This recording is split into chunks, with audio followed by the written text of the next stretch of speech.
సుమన్ టీవీలో మీ personal and business promotions కోసం కింది నెంబర్కి కాంటాక్ట్ చేయండి. నమస్తే, వెల్కమ్ టు సుమన్ టీవీ. ఎగువన కురుస్తున్న వర్షాలతో గోదావరి ఉధృతంగా ప్రవహిస్తోంది. అల్లూరి సీతారామరాజు జిల్లా దేవీపట్నం మండలం గండిపోచమ్మ ఆలయంలోకి వరద నీరు చేరింది. ఏజెన్సీ ప్రజల ఆరాధ్య దైవంగా పూజించే గండిపోచమ్మ ఆలయం గోదావరి నీటిలో పూర్తిగా మునిగింది. భక్తుల క్యూ లైన్లతో పాటు ఆలయం సమీపంలోని దుకాణాలను వరద ముంచెత్తింది. దీంతో దర్శనాలను ఆపేశారు.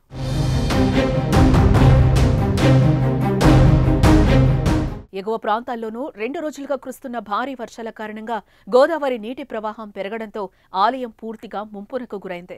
గండిపోచమ్మ తల్లి ఆలయం ప్రస్తుతం ఆషాఢ స్వాగతం ప్రకాశిస్తూ ఉంటుంది.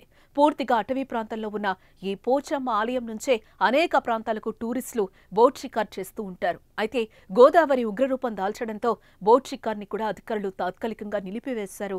వర్షాకాలం వస్తే అధిక వర్షాలకు ఇక్కడ అమ్మవారి ఆలయం దాదాపు నీటిలో మునిగిపోతూ ఉంటుంది.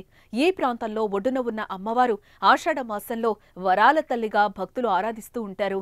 ఏడాదిలో ముఖ్యంగా అమ్మవారిని దర్శిస్తే తల్లి ఆశీస్సులు తప్పక తమపై ఉంటాయని ఇక్కడ ప్రజల ప్రగాఢ నమ్మకం.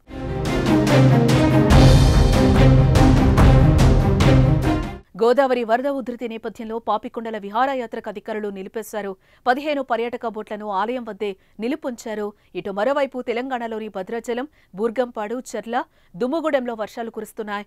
భద్రాచలం వద్ద గోదావరి నీటి మట్టం 21 అడుగులకు చేరింది.